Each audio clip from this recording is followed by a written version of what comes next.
Hello everyone, this is Gyan Shikha. Welcome to the channel. आइए हम लोग इस वीडियो में टीचिंग एप्टीट्यूड के इम्पोर्टेंट PYQs पढ़ते हैं जो कि UGC नेट 2025 दिसंबर के लिए इम्पोर्टेंट होगा। फर्स्ट है, निम्न में से अधिगम के लिए सत्य नहीं है। ऑप्शन ए, अधिगम व्यवहार में अस्थायी परिवर्तन है। ऑप्शन बी, अधिगम व्यवहार में स्थायी व स्थिर परिवर्तन है। ऑप्शन सी, अधिगम एक आजीवन प्रक्रिया है। ऑप्शन डी, अधिगम केवल 18 वर्ष की आयु के तहत होता है। ऑप्शन ई, अधिगम के लिए अनुभवों का पुनर्निर्माण आवश्यक है।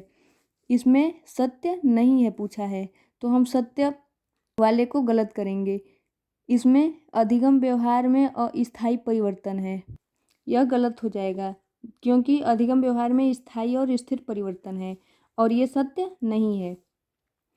ए और डी, अधिगम केवल 18 वर्ष की आयु तक होता है, यह तो निश्चित नहीं है कि अधिगम हम लोग बस 18 वर्ष की आयु तक ही करेंगे।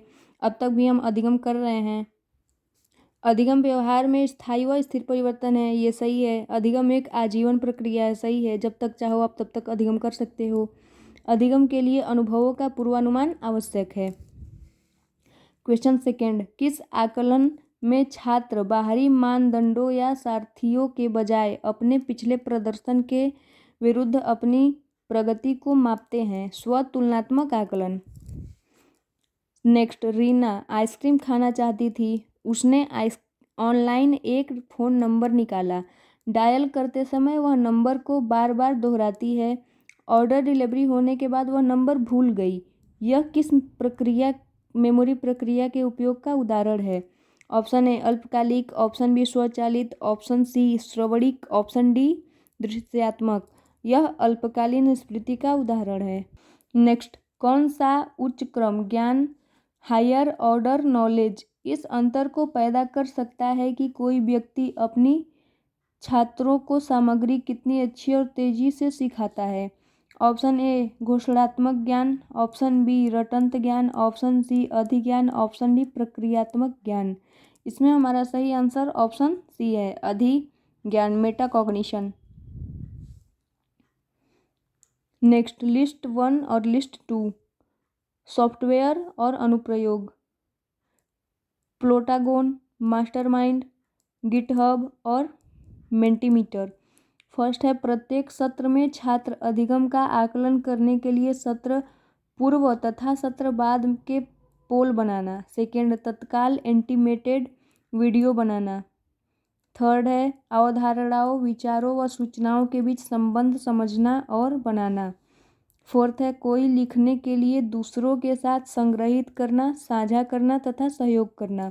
इसका आंसर ए का फर्स्ट हो जाएगा और बी का थर्ड, सी का फोर्थ और डी का सेकेंड हो जाएगा। नेक्स्ट, मूल्य आधारित शिक्षा में सार्वभौमिक मानव मूल्यों को शामिल किया जाना चाहिए, जैसे कि ए है अलगाव, बी अहिंसा, सी शांति, डी धर्मपूर्वक आचरण, ई अपराध पर दंड। इसमें हमारा बी, सी और डी सही है। अहिंसा, शांति और धर्मपूर्वक आचरण। अपराध पर दंड ये भी सही नहीं है क्योंकि आप सुनिश्चित नहीं कर सकते कि इस अपराध के लिए कौन सा दंड होगा। और अलगाव ये भी एक मानव मूल्य आचरण नहीं है। नेक्स्ट, लिस्ट 1 और लिस्ट 2, ऐप और use. Labster, Google Earth, Kahoot और पूल एवरीवेयर। फर्स्ट है real time polling. Second, virtual lab and simulation, virtual field trips and geographical exploration. Fourth है ऑनलाइन क्विजेज एंड असेसमेंट। इसमें first का हो जाएगा, second Google Earth का हो जाएगा, third virtual field trips and geographical exploration. Kahoot का हो जाएगा ऑनलाइन क्विजेज एंड असेसमेंट और पूल एवरीवेयर का हो जाएगा रियल टाइम पूलिंग।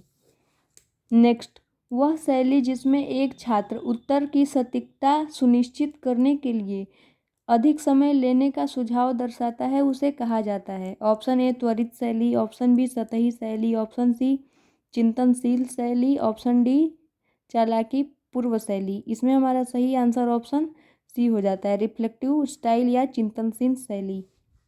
नेक्स्ट, निम्न में से कौन सा सकारात्मक शिक्षा हस्तांतरण का उदाहरण है? बीजगणित में महारत हासिल करने से कैलकुलस को समझने में मदद मिलती है। ऑप्शन बी, पियानो बजाने सीखने से वायलिन सीखना कठिन हो जाता है, यह गलत है। कार चलाना जानने से साइकिल चलाना सीखना कठिन हो जाता है, यह भी गलत है। फ्रेंच बोलना सीखना स्पेनिश सीखने में बाधा डालता है, यह भी गलत है। तो हमारा सही आंसर ऑप्शन ए हो जाता है। नेक्स्ट, सामग्री विश्लेषण के बारे में सही कथनों की पहचान करें। ऑप्शन ए, सामग्री विश्लेषण का मुख्य उपयोग मुद्रित पाठों और दस्तावेजों की जांच में रहता है। ऑप्शन बी, सामग्री विश्लेषण में प्रदर्शितता की कमी होती है। सी, सामग्री विश्लेषण में कोडिंग अत्यंत महत्वपूर्ण है।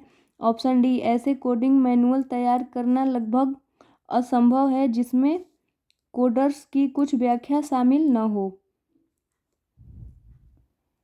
इसमें हमारा ऑप्शन सी सही हो जाता है, जिसमें ए, सी और डी है।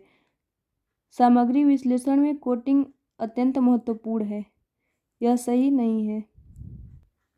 नेक्स्ट, निम्न में से कौन से दीर्घकालीन स्मृति के उप प्रकार हैं?